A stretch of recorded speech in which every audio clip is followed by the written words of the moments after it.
This is the wreckage that I was elected to clean up. It's probably the reason I ran for president more than any other thing, because I couldn't understand why we were losing all of these jobs to other countries at such a rapid rate. And it got worse and worse, and I think it's probably the primary reason that I ran, but there are other reasons also.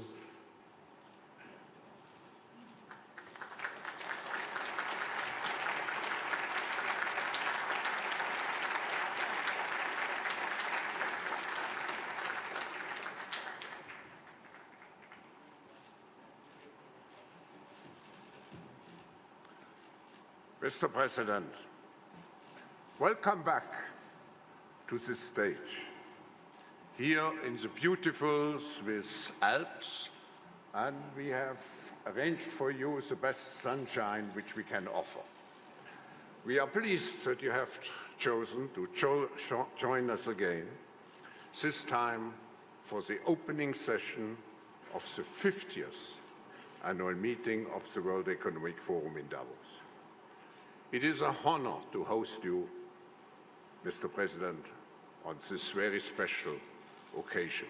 And you have here in the room and in some overflow rooms, you have really the best of what the global business community can offer, in addition to over 300 representatives from governments. You return to Davos accompanied by a strong delegation of cabinet secretaries and senior officials is testimony to the fact that you recognize the need for America to maintain a prominent role on the global stage. In the past 3 years, the United States, by any metric, experienced a story of economic growth and dynamism. Stock market performance alone is one indication, as is the record low unemployment rate. Investors are showing deep confidence in the short and long-term potential of the US economy. Yet, Mr. President, with this good news, we all know there remain challenges ahead for the United States and for the rest of the world. We look forward to hearing your reflection as we gather here at this crucial time. Please, ladies and gentlemen, welcome Donald J. Trump, the 45th President of the United States.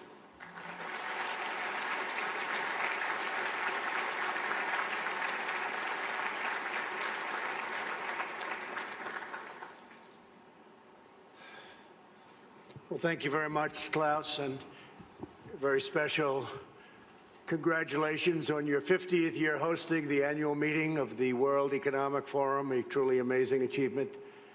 It's an honor to address the distinguished members of this organization for the second time as president. When I spoke at this forum 2 years ago, I told you that we had launched the Great American Comeback.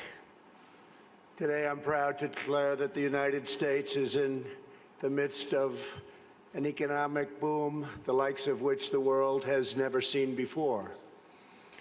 We've regained our stride, rediscovered our spirit, and reawakened the powerful machinery of American enterprise. America is thriving, America is flourishing, and yes, America is winning again like never before. Just last week alone, the United States concluded 2 extraordinary trade deals, the agreement with China and the United States-Mexico-Canada agreement, the 2 biggest trade deals ever made. They just happened to get done in the same week. These agreements represent a new model of trade for the 21st century, agreements that are fair, reciprocal, and that prioritize the needs of workers and families. America's economic turnaround has been nothing short of spectacular. When I took office 3 years ago, America's economy was in a rather dismal state. Under the previous administration, nearly 200,000 manufacturing jobs had vanished. Wages were flat or falling. Almost 5 million more Americans had left the labor force. than had gotten jobs, and more than 10 million people had been added to the food stamp rolls. The experts predicted a decade of very, very slow growth, or maybe even negative growth, high unemployment and a dwindling workforce, and very much a shrinking middle class. Millions of hardworking, ordinary citizens felt neglected, betrayed, forgotten. They were rapidly losing faith in the system. Before my presidency began, the outlook for many nations was bleak. Top economists warned of a protracted worldwide recession. The World Bank lowered its projections for global growth to a number that nobody wanted to even think about. Pessimism had taken root deep in the minds of leading thinkers, business leaders, and policymakers. Yet despite all of the cynics, I had never been more confident in America's future. I knew we were on the verge of a profound economic resurgence if we did things right, one that would generate a historic wave of investment, wage growth, and job creation. I knew that if we unleashed the potential of our people, if we cut taxes, slashed regulations, and we did that at a level that's never been done before in the history of our country in a short period of time, fixed broken trade deals, and fully tapped American energy, that prosperity would come thundering back at a record speed. And that is exactly what we did, and that is exactly what happened. Since my election, America has gained over 7 million jobs, a number unthinkable. I wouldn't say it, I wouldn't talk about it, but that was a number that I had in mind. The projection was 2 million, we did 7, more than 3 times the government's own projections. The unemployment rate is now less than 3.5%, and at 3.5%, that's a number that is the lowest in more than 50 years. The average unemployment rate for my administration is the lowest for any U.S. president in recorded history. We started off with a reasonably high rate.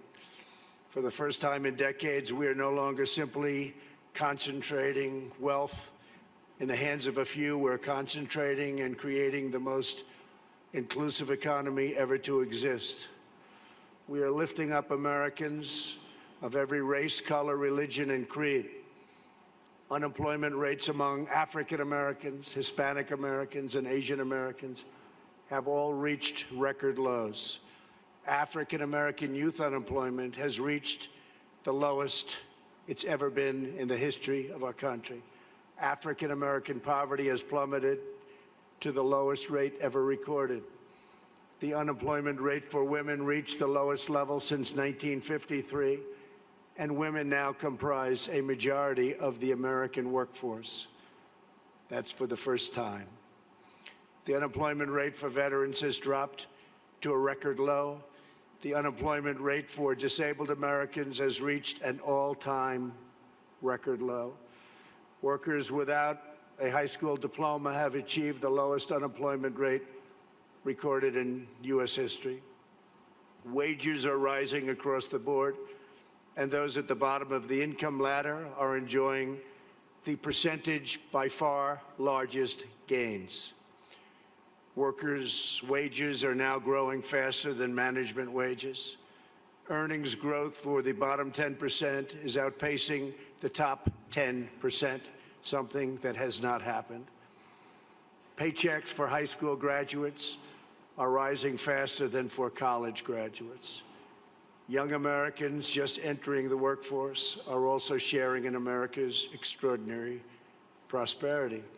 Since I took office, more than 2 million millennials have gotten jobs, and their wages have grown by nearly 5% annually, a number that was unthinkable. Nobody would have ever thought it was possible 3 years ago. A record number of Americans between the ages of 25 and 34 are now working. In the 8 years before I took office, over 300,000 working-age people left the workforce. In just 3 years in my administration, 3.5 million people have joined the workforce. 10 million people have been lifted off welfare in less than 3 years. Celebrating the dignity of work is a fundamental pillar of our agenda. This is a blue-collar boom. Since my election, the net worth of the bottom half of wage earners has increased by plus 47%, 3 times faster than the increase for the top 1%. Real median household income is at the highest level ever recorded.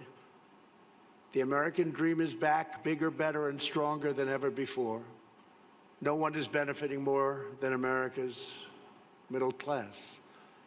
We have created 1.2 million manufacturing and construction jobs, a number also unthinkable.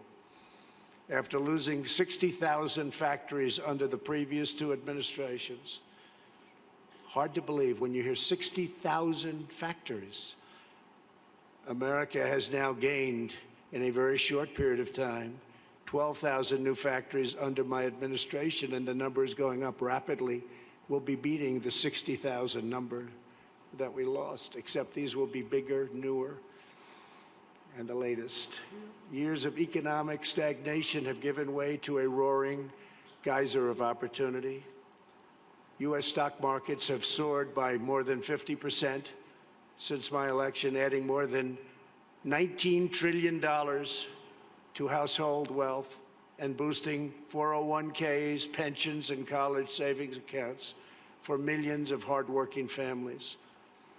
And these great numbers are many things, and it's despite the fact that the Fed has raised rates too fast and lowered them too slowly. And even now, as the United States is by far the strongest economic power in the world, it's not even close. It was going to be close, but a lot of good things happened to us and some not so good things happened to certain other places. They're forced to compete, and we compete with nations that are getting negative rates, something very new, meaning they get paid to borrow money, something that I could get used to very quickly. Love that. Got to pay back your loan? No, how much am I getting? Nevertheless, we still have the best numbers that we've had in so many different areas. It's a conservative approach, and we have a tremendous upside potential when all of the trade deals and the massive deregulation starts kicking in, which will be during this year, especially toward the end of the year. Those trade deals are starting to kick in already. The regulations are kicking in right now. And I see such tremendous potential for the future. We have not even started because the numbers we're talking about are massive. The time for skepticism is over. People are flowing back into our country. Companies are coming back into our country. Many of you who I know are coming back in with your plants and your factories. Thank you very much. America's newfound prosperity is undeniable, unprecedented, and unmatched anywhere in the world. America achieved this stunning turnaround not by making minor changes to a handful of policies, but by adopting a whole new approach centered entirely on the well-being of the American worker.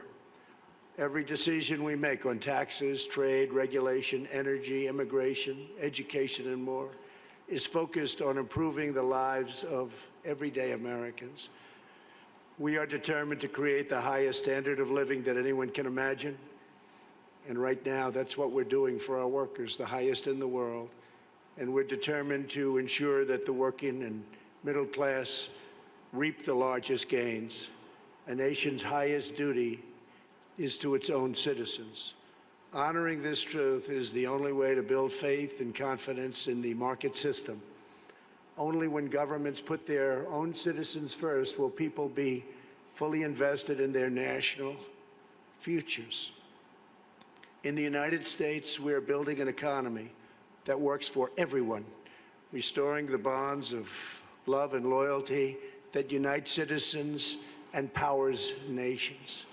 Today, I hold up the American model as an example to the world of a working system of free enterprise, that will produce the most benefits for the most people in the 21st century and beyond.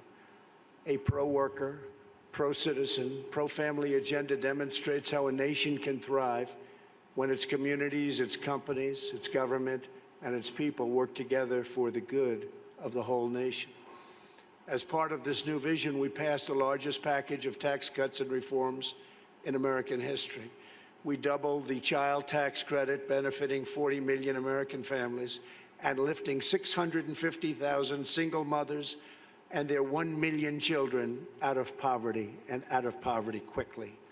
We passed the first ever tax credit for employers who provide paid paternal leave for employees earning $72,000 or less annually, and passed paid family leave for government employees as a model for the country. We made child care much more affordable and reduced or eliminated child care wait lists all across the nation. Our child care reforms are supporting working parents and ensuring their children have access to high-quality care and education, all of which they very much deserve. We lowered our business tax from the highest in the developed world down to one that's not only competitive, but one of the lower taxes.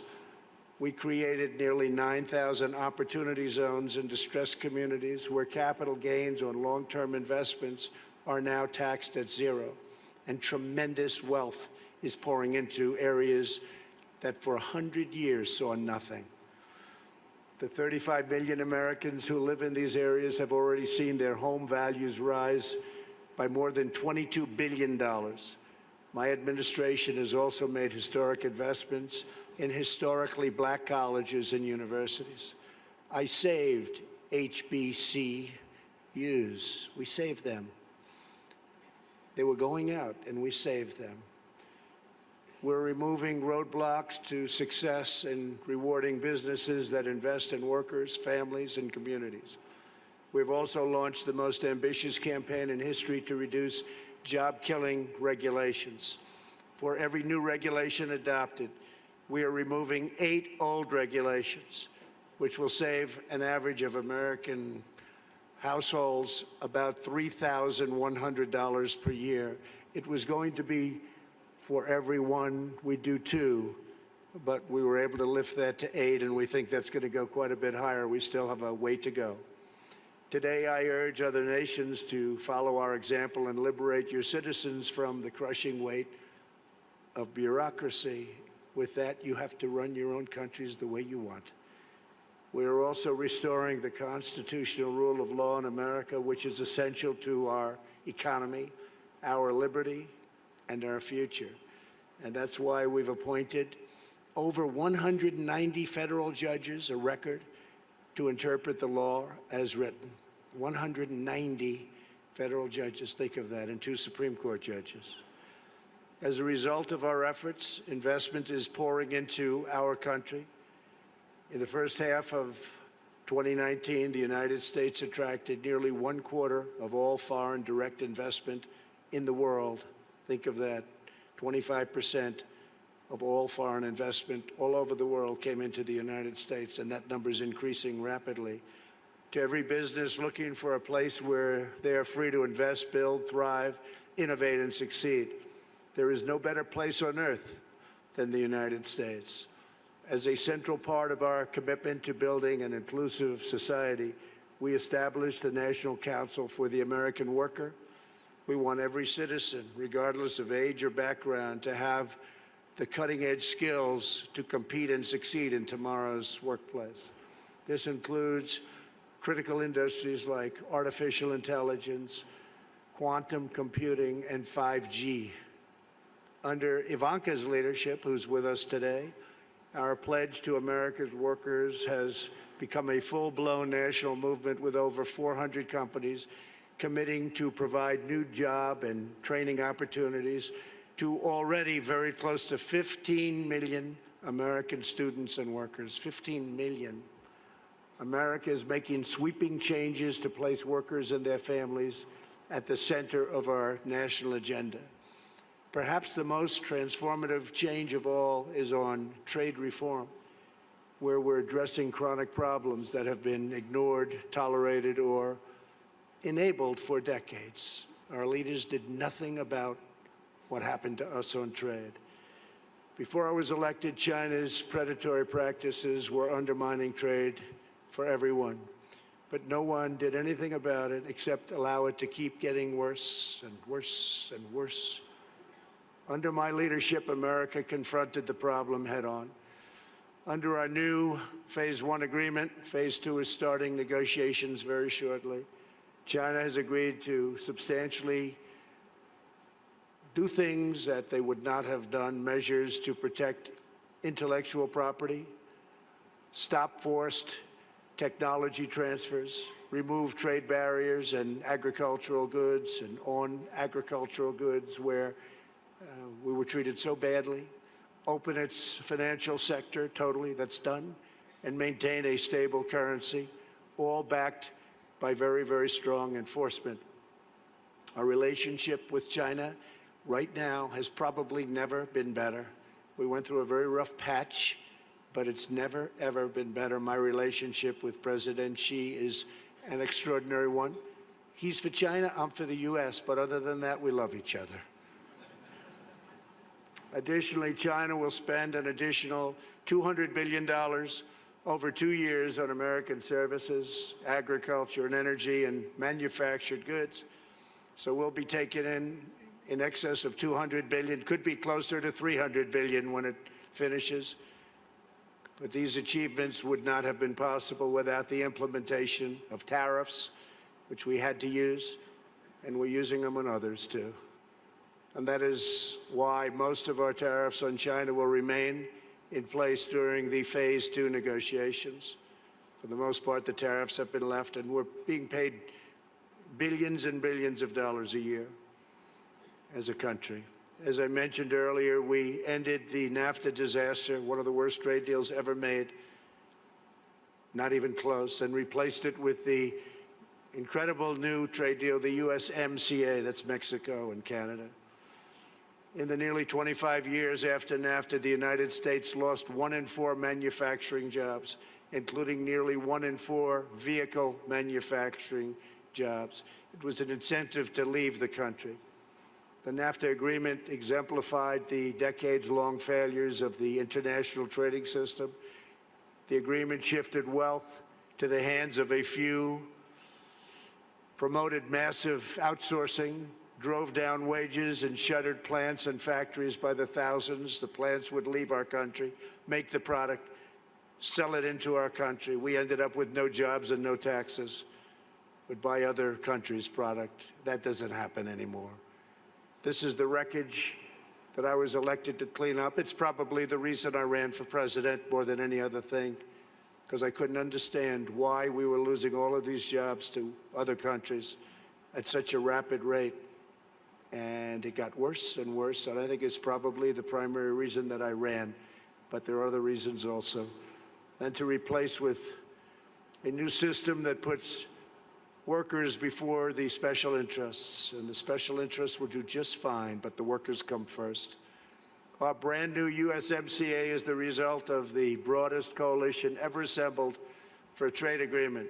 Manufacturing, agriculture, and labor all strongly endorsed the deal. And as you know, it just passed in Congress overwhelmingly. It shows how to solve the 21st century challenge we all face, protecting intellectual property, expanding digital trade, reshoring lost jobs, and ensuring rising wages and living standards. The United States has also concluded a great new trade deal with Japan, approximately $40 billion, and completely renegotiated our deal with South Korea.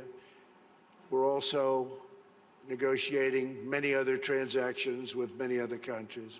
And we look forward to negotiating a tremendous new deal with the United Kingdom. Have a wonderful new prime minister who wants very much to make a deal, as they say. To protect our security and our economy, we are also boldly embracing American energy independence. The United States is now by far the #1 producer of oil and natural gas anywhere in the world, by far. It's not even close. While many European countries struggle with crippling energy costs, the American energy revolution is saving American families $2,500 every year in lowering electric bills and numbers that people said couldn't happen. And also, very importantly, prices at the pump. We've been so successful that the United States no longer needs to import energy from hostile nations.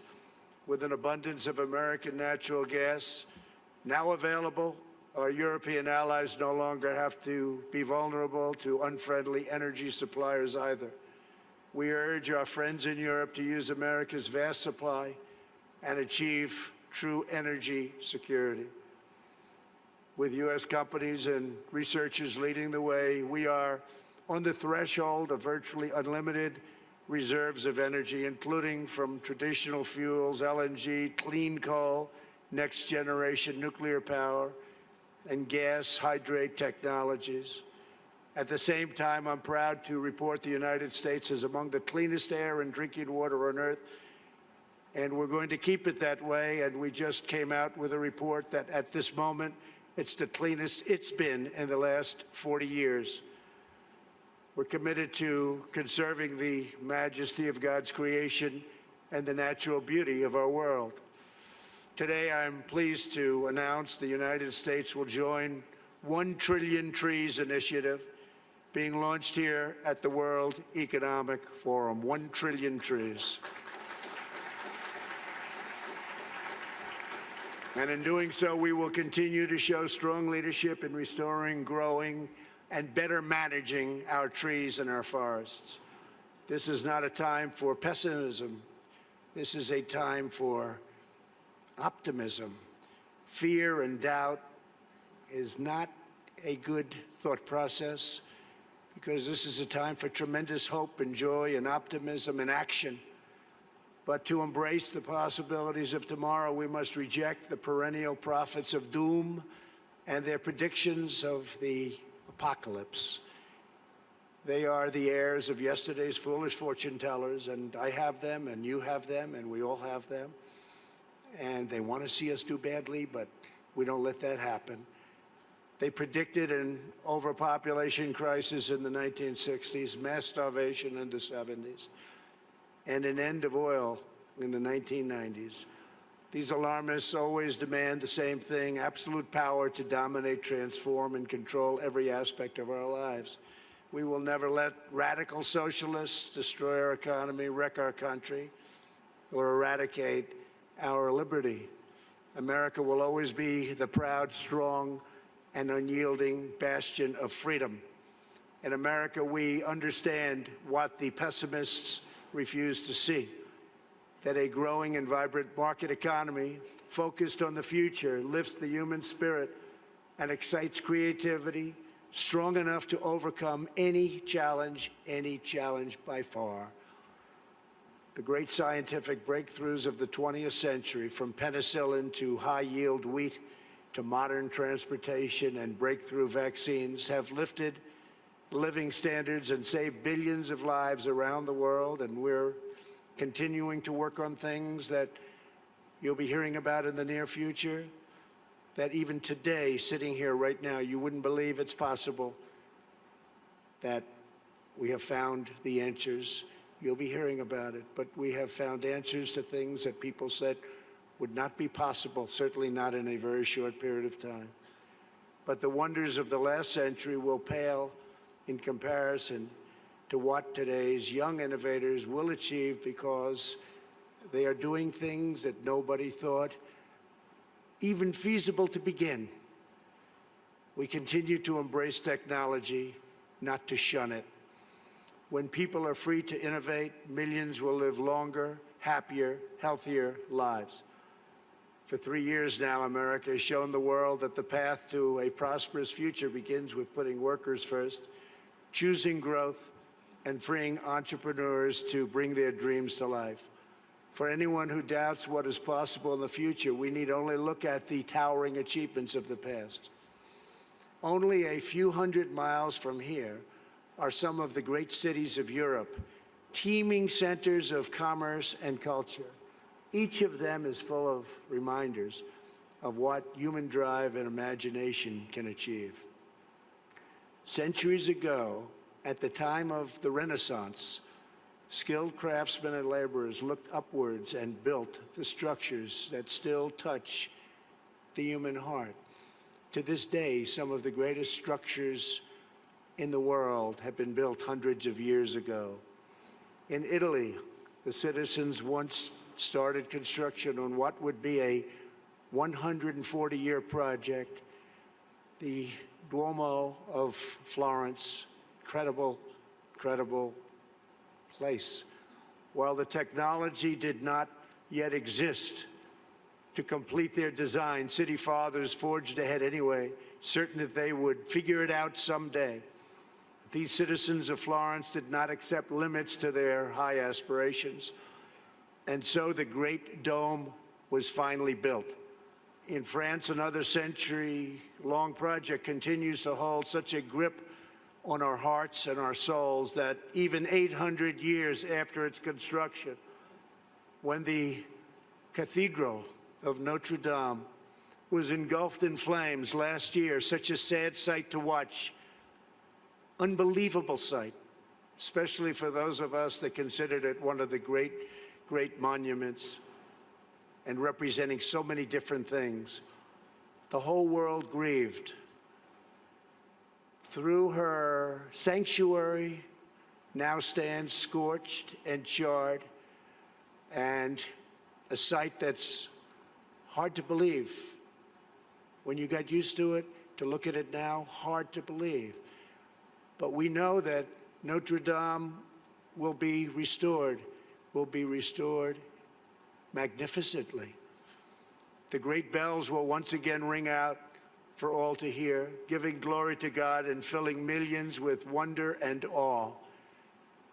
The cathedrals of Europe teach us to pursue big dreams, daring adventures, and unbridled ambitions.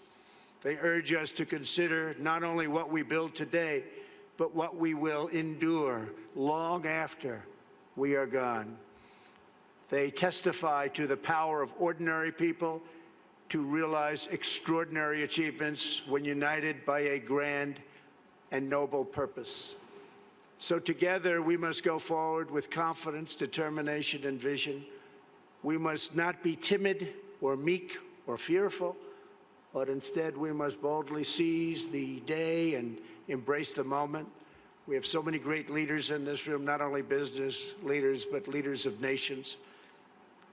And some are doing such a fantastic job. We work together very closely. We will draw strength from the glories of the past, and we will make greatness our common mission for the future. Together, we will make our nations stronger, our countries safer, our culture richer, our people freer, and the world more beautiful than ever before. Above all else, we will forever be loyal to our workers, our citizens, and our families, the men and women who are the backbone of our economies, the heart of our communities, and the soul of our countries. Let us bring light to their lives one by one and empower them to light up the world. Thank you very much. God bless you. God bless your countries, and God bless America. Thank you. Thank you very much.